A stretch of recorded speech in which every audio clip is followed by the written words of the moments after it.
አቶ ካሌብና አቶ ሀብታሙ ዛሬ ላይ ተገናኝተው በአንድ ስራ መስራት እንዳለባቸውና እንዲሁም ለወደፊት ስራችን ችርስ እየተባባሉ ዛሬ ላይ እያወሩ ነበረ። እና ሌላው እንግዲህን ስለ ማህሌት እንግዲህ አቶ ካሌብ ካሁን በፊት በሆቴሉ ስላጭበረበረችው አቶ ሀብታሙን በጣም ተናዶ ስለተበሳጨባት እንዴት እንደዚህ አይነት ነገር ድፍረት ኖሯት ይህንን ነገር ልታረግ ቻለች? ይሄ ያንተን ስም ብቻ ሳይሆን የእኛንም የሆቴሉን ስም ነው ያጠፋችው። ስለዚህ ቅጣት ከበድ ያለ ቅጣት መቀጣት አለባት ብሎ አቶ ካሌብ ለአቶ ሀብታሙ ተናግሮ ነበረ። እሱም እንግዲህ እሺ ባለው መሰረት ዝና ይህንን ነገር እንዲያደርገው ትዕዛዝ ተሰጥቶን ነበረ። ዝና ደግሞ ያው በባለፈው እንዳያችሁት ይህንን ትዕዛዝ አልፈጸመም ነበረ። ምክንያቱም በሉላን የት እንዳለች አውቃለሁ ብላ በዚህ አመልጣ እናም ያው እንግዲህ አልገደላትም ነበረ እና ሳይገላት ሲቀር ያው በድጋሚ ከአቶ ሀብታሙ ጋር እንግዲህ ሄዳ ይቅርታ ጠይቃ እንዲሁም ግንኙነታቸው እንደቀጠለ ተመልክተን ነበረ እና በስተመጨረሻ እንግዲህ 3 ሚሊዮን የሚያወጣ የኤደን ልጅ እንግዲህ አድርጋ ለመቀበል ዝግጁ አድርጋ ነበረ። እንግዲህ አቶ ካሌብም ስላመናትና እንዲሁም ደግሞ ስለወደዳት ያንን ነገር ለማድረግ ተስማምቶ ነበረ። እናም ዛሬ ላይ እንግዲህ አቶ ሀብታሙ እንዴት ማለቴ ከማህሌት ከምትባለው ጋር እንደዛ አደረገች ስትል ድጋሚ ከሷ ጋር እንደተገናኘክና እንዲሁም እንደምትገናኙ ኢንፎርሜሽን ሰማሁኝ፣ ምንድን ነው ችግሩ? በማለትም አቶ ሀብታሙን ሲጠይቀው ሀብታሙን በጣም ይናደድና ስለዚህ ስለ ከሃዲ ሴት እንዳታነሳብኝ እያለ ሲናደድና ሲበሳጭ ተመልክተናል። እና ምንድን ነው ምን አድርጋ ነው ምንድን ነው ምን ተፈጥሮ ነው ሲልም በድጋሚ 3 ሚሊዮን ብር ጠየቀችኝ ሲልም አቶ ሀብታሙ ለአቶ ካሌብ ይነግረዋል። ካሌብም እንግዲህ እንዴትስ በጣም አደገኛና ከባድ ሰው ነኝ፣ ከበድ ያለ ቅጣት እንድትቀጣ ነው እንጂ ማድረግ ያለብህ።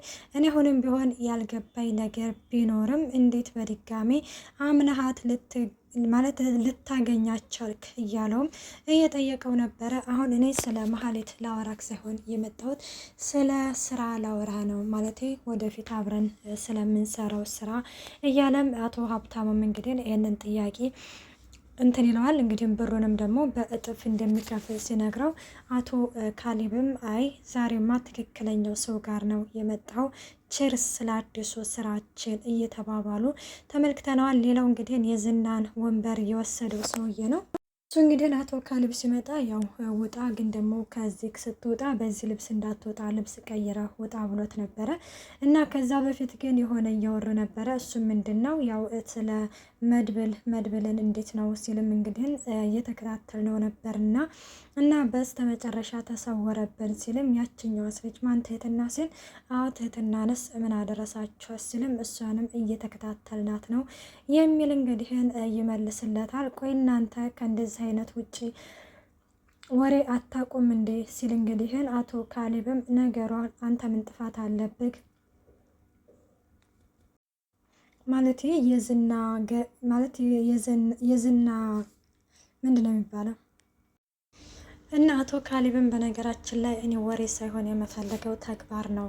ተግባር አድርጋችሁ አሳዩ፣ ከእንደዚህ አይነት ወሬ እኔ አልፈልግም፣ ወሬ አልፈልግም ሲል በዚህ ጊዜ ነበረ እንግዲህ አቶ ሀብታሙ የመጣው። እና ሰላም ጤና ይስጥልኝ ውድና የተከበራችሁ የቻናሌ ቤተሰብ እንኳን ወደዚህ ቻናል በሰላም መጣችሁ። ለዚህ ቻናል አዲስ የሆናችሁ ሰብስክራይብ በማድረግ ቤተሰብ ይሁኑ። እንዲሁም ነባሩ ስለምታበረታቱኝ እጅግ አድርጌ አመሰግናለሁ። ተወዳጅና ልብ አንጠልጣይ የሆነውን ምሳሌ ድራማ ይዘንላችሁ ቀርበናል።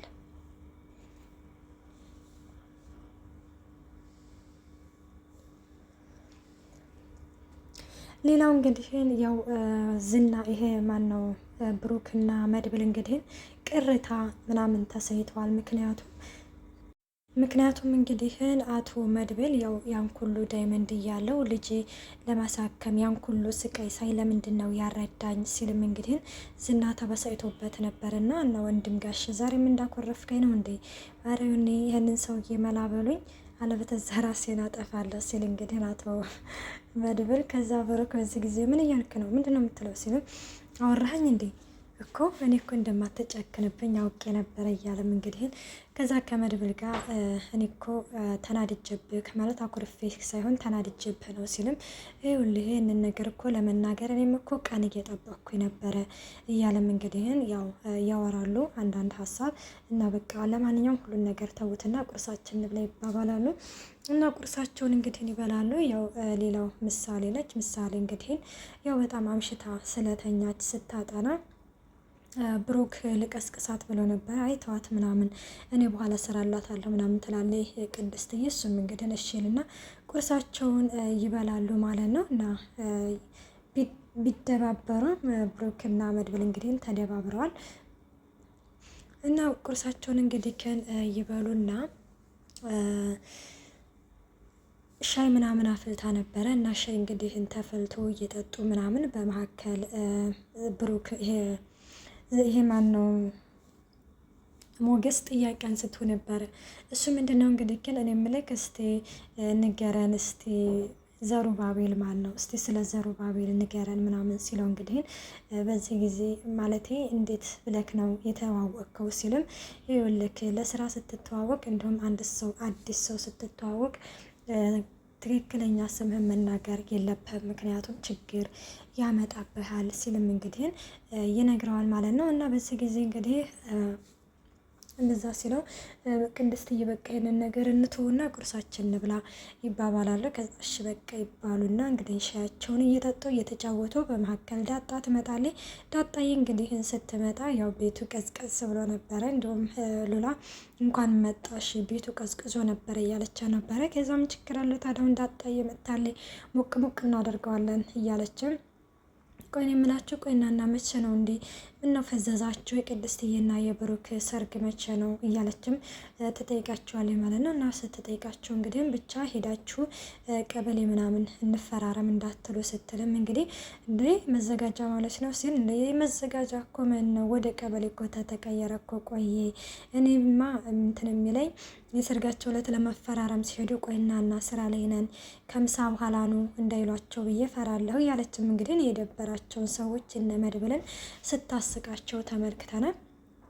እና እንደዛ እንግዲህ እያወሩ እያለ ያው የሰርጉ እንግዲህ ከ3 ቀን ማለት ከ3 ሳምንት በኋላ ሰርጉ እንደተቆረጠ ቅድስትዬ ነገሩኝ እኮ ምናምን ብላ ስትል እንዴት ታዲያ ይሄንን አሁን ነው እንደምናገሩኝ ብላ ቅድስትዬ ዳጣ በዚህ ጊዜ በቃ አሁን ነው እንጀምረው ቀውጠው ይላ ያው ስትል አራንቺ ደግሞ ተቀመጭ ምንድን ነው ከያሁ ውጭ አታቂም እንደ ብሎ መድብል ይገለምጣታል። በዚህ ጊዜ ደግሞ እኮ ምነው አስተካክላ እንኳን ባለችው ብሎም እንግዲህ ይሄ ሞገስም ቀጠል ብሎ ይናገራታል። ከዛ ቅድች ዳጣዬም እንግዲህ ይከፋትና ሞገስ አንተም ከነሱ ጋር ተደረብክ እያለ እኔማ እንዴት ይደረባለሁ አንቺ እኮ የክፉ ቀን የነሽ እንደውም በቃ ጀምሬን ይቀበልሻለሁ እያለችም እንግዲህ እንትን ይላታል።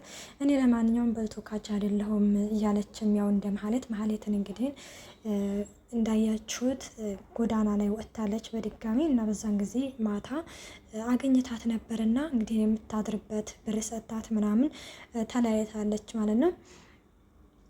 እና ማህሌት ስትሉ ትዝ አለኝ ማህሌትን እኮ ጎዳና ላይ ወጥታ አገኘኋትና ብታው የሆነ ጭብጥ ብላ ምናምን እና እያለች ምን ጎዳና ወጥታለች እያልሽ ነው ታዲያ ማህሌት? አዎ ጎዳና ወጥታለች ብቻ ብታወስ ብታሳዝን ስትልም በዚህ ጊዜ መድብል እንግዲህ ብዙ አማራጭ ሰጥተናታል እግዚአብሔር ይርዳሽ ከማለት ውጭ አሁን ላይ ለእሷ ምንም የምናደርግላት ነገር የለም እያለም እንግዲህ ይነግራታል። ሌላው እንግዲህ መርዞ ደላላው ነው። መርዞ ደላላው በ35,000 ብር እንግዲህ ለኤፍራታ ሰርፕራይዝ ለማድረግ ቀለበት ገዝቶላት ነበር። እኔ ግን አላመንኩም ስላችሁ እንዴት 35 ማለት ቀለበትን ያህል እንዴት ልትውጠው ቻለች እንዴ?